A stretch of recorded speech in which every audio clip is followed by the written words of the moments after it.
Good morning.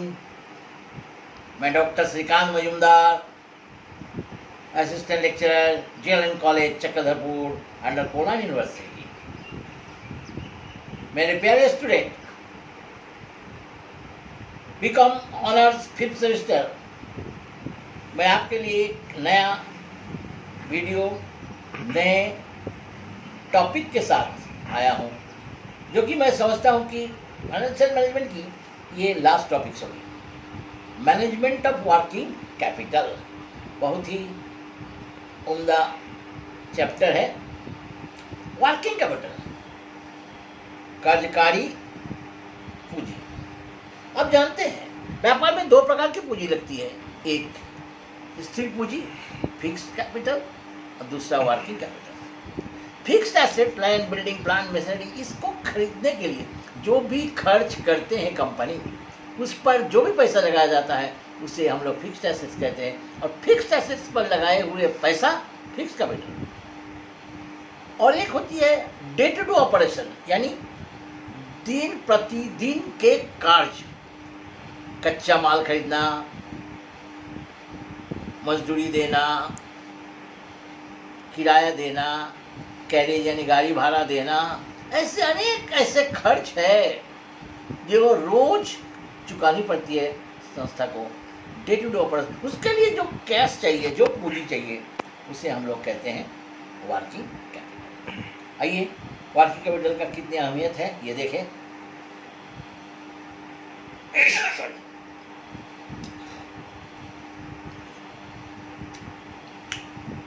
आइए थोड़ा सा इसको ध्यान दें। Working capital management.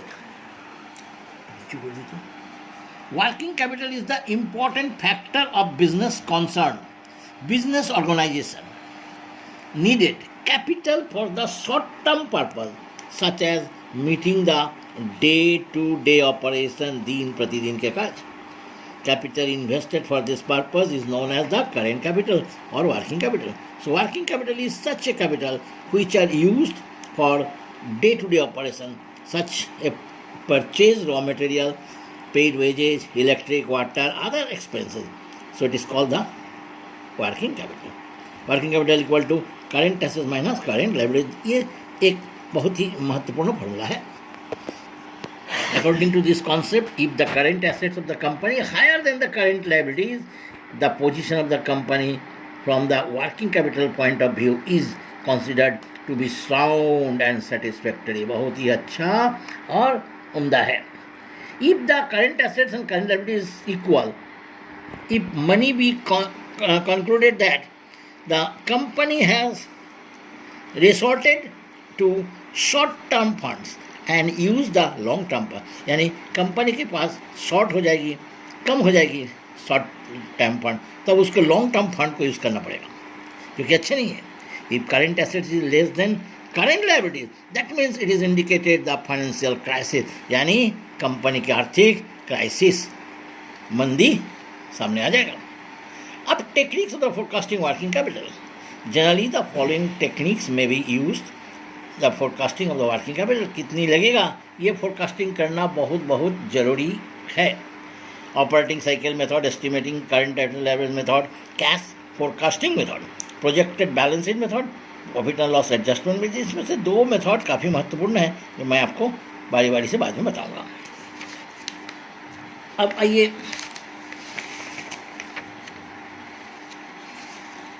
पहला ऑपरेटिंग साइकिल मेथड मैं आज बता रहा हूँ, काफ़ी महत्वपूर्ण है, वेरी इंपॉर्टेंट है। Operating cycle, under this method working capital is determined by A total operating expenses for the year and number of operating cycle during the year. कितने चक्र चलेगी खर्च का चक्र, उसके आधार पर हिसाब लगाया जाएगा। The duration operating cycle in terms of days from the various stage may be calculated as under. Material, देखिए क्या क्या करना पड़ता है कैलकुलेशन, जरा इस कैलकुलेशन को ध्यान दीजिए फॉर्मूला के साथ। मटेरियल स्टोरेज पीरियड, यानी ओपनिंग स्टॉक रॉ मटेरियल, ये सबका।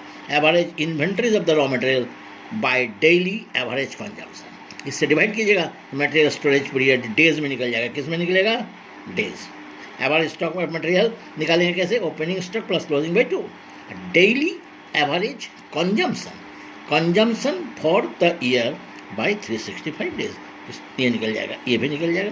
तो हमें कितना दिन संरक्षण में रखना पड़ता है, मटेरियल रह जाएगा वर्किंग कैपिटल के, ये हमको निकालना पड़ेगा डेज में। सेकेंड, कन्वर्सन पीरियड, यानी कच्चे माल को किस प्रकार से पक्का माल में कन्वर्ट किया जाएगा, बदल जाएगा, उसके लिए डेज निकालने पड़ते हैं। फैक्ट्री उक्ट्री का खर्चा आता है, अब तो जानते हैं। Average stock of work in progress कार्य जारी है, average daily factory cost, factory cost prime cost plus factory overheads दोनों जोड़कर फैक्ट्री कॉस्ट हो जाती है, ये आपको निकल जाएगा। अब it is also called production cycle period, इसको हम लोग प्रोडक्शन साइकिल पीरियड भी कहते हैं। कितने समय लगेगा प्रोडक्शन होने तक, फाइनल है ना। फिनिश्ड स्टॉक, तैयार माल बच गया स्टॉक में, उसका तो finished goods storage period, average stock of finished goods by average daily cost of sales, इसको भी निकालने का ये फॉर्मूला देख लीजिए। Average stock of finished goods average daily cost of sales, total cost of sales by 365 days.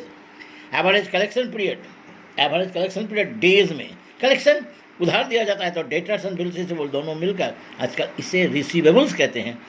ये भी average debtors plus average bill. Average debtors कैसे निकलता है, opening debtors closing debtors by 2, opening BR closing BR by 2। The average debtors plus average bills receivable into 365 days by total credit sales yearly। फिर average payment, यानी हम supplier को पैसा जो payment करेंगे उसकी कितनी दिन कितनी अवधि हमको क्रेडिट दे रहा, छूट दे रहा, इसको निकालने के लिए average creditors and bills payable into 365 total credit purchase. ये निकल जाने के बाद हम लोग को नेक्स्ट स्टेप क्या करना पड़ेगा, calculation of the total operating expenses. Operating expenses जो खर्च हुआ, रॉ मटेरियल को जोड़ेंगे, लेबर को जोड़ेंगे, ओवरहेड्स को जोड़ेंगे, हो गया। अब now we calculate the duration of operating cycle. 1 2 3 4 जो हम लोग निकाले हैं, 1 2 3 4 जो हम लोग निकाले हैं, इन सब को जोड़ेंगे और 5 यानी कलेक्शन को माइनस कर देंगे, निकल जाएगा पीरियड ऑफ ऑपरेटिंग साइकिल। या देखिएगा चारों को जोड़ेंगे और पेमेंट को माइनस कर देंगे, क्रेडिटर्स को। अब next then calculate number of operating cycle in the year, एक वर्ष में कितना ऑपरेटिंग साइकिल होगा, 365 days period of operating cycle, ये कितना पीरियड है इसको हम लोग देख लेंगे, डिवाइड कर देंगे कितने बार हमको चक्र को चलाना होगा करेंट एसेट ये वर्किंग कैपिटल के लिए। नाउ कैलकुलेट वर्किंग कैपिटल, बस working capital total operating expenses by number of operating cycle divide कर देंगे, आपको इन द ईयर में निकल जाएगा। फिर रिजर्व फॉर कॉन्टिजेंसी उसमें हम लोग ऐड कर देंगे तो टोटल वर्किंग कैपिटल रिक्वायर्ड कितनी ज़रूरत है मिल जाएगा। ये है फॉर्मूला वर्किंग यानी कैपिटल निकालने का, किसमें, ऑपरेटिंग साइकिल मेथड में। आइए एक मैथ को हम लोग आज दिखते हैं। एक क्वेश्चन नंबर 3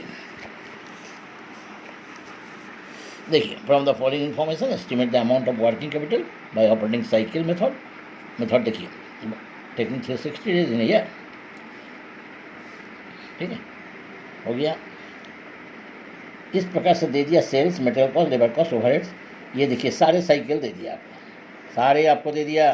कस्टमर्स माने कलेक्शन पीरियड, 60 और सप्लायर्स माने payment period, opening stock raw material period, finish goods storage period and production cycle, cash balance 1/3, average other working capital scape the contingency, ठीक है। आइए इस मैथ को हम लोग सॉल्व करते हैं, किस प्रकार से ज़रा ध्यान से देखिए। Here we use the operating cycle method, calculation of operating expenses for the year. Raw material, ये देखिए रॉ मटेरियल 10 रुपया पर यूनिट, 50,000 यूनिट है, 10 से गुना किए 5 लाख। लेबर कॉस्ट 4 रुपया पर यूनिट है, 50,000 यूनिट सेल्स की मैंने खरीदे हैं तो 2 लाख रुपया। ओवरहेड्स 50,000 यूनिट पर 3.5 करके 1,75,000। टोटल ऑपरेटिंग एक्सपेंसेस खर्च है 8,75,000। Calculation of period of operating cycle days में हमने अभी आपको बताया ऑपरेटिंग साइकिल 1 2 3 4 जोड़ देंगे तो इसमें कैसे हो जाएगा कैलकुलेशन ऑफ पीरियड। देखिए मटेरियल स्टोरेज पीरियड देखिए कितना है 36 days. Finish goods storage period दे दिया है आपको 15 डेज दिया। प्रोडक्शन साइकिल पीरियड आपको दिया 18 डेज दिया। एवरेज कलेक्शन पीरियड 45 डेज दिया और माइनस पेमेंट पीरियड देखिए पेड टू सप्लायर्स है ना, पेड टू सप्लायर्स घटा दिए, ये क्या निकला, पीरियड ऑफ ऑपरेटिंग साइकिल। अब पीरियड ऑफ ऑपरेटिंग साइकिल के बाद अब हम लोग निकालेंगे क्या, मैनेजमेंट ऑफ वर्किंग कैपिटल। कैसे निकालेंगे, हाँ हमने आपको ये दो बताया, तो ये बहुत इंपॉर्टेंट है ऑपरेटिंग साइकिल। अब थर्ड में हम लोग आएंगे, क्या करना है, नंबर ऑफ ऑपरेटिंग साइकिल निकालना है, number of operating cycle in a year.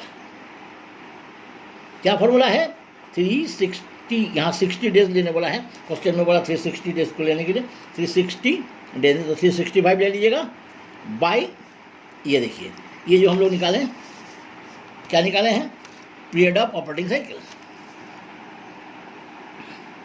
Period of operating cycle 360 days by 54 days, 54 days. अगर हम लोग 365 ले लेते हैं इसको, सपोज 365 ले लेते हैं, 365 ऐसे तो सब में नहीं देता है, लेकिन हम आपको 365 डेज लेके बता रहे हैं। 365 अगर हम लोग ले लेते हैं तो ये आ जाएगा 6.7 डिवाइड करने से 365 आप ले लीजिएगा 360 करके, मैं आपको समझाने के लिए बता रहा हूँ। 365 6.7। अब चौथा में हम लोग निकालेंगे वर्किंग कैपिटल, वर्किंग कैपिटल मैंने आपको फॉर्मूला बताया, total operating expenses divided by number of operating cycle. Total operating expenses निकाल लिए थे हम लोग 8,75,000 divided by 6.7 operating cycle, number of operating cycle. इससे आपको कितना आ जाता है, 1,30,597। अब इसके साथ ऐड क्या करने बोला, रिजर्व फॉर कॉन्टिजेंसी। देखिएगा 1/3 reserve for contingency, 1/3 average of the working for the contingency, ठीक है। Add 1/3 of reserve for contingency, reserve for contingencies 1,30,597 into 1/3, इसका 1/3 हमारा आ जाएगा 43,532 9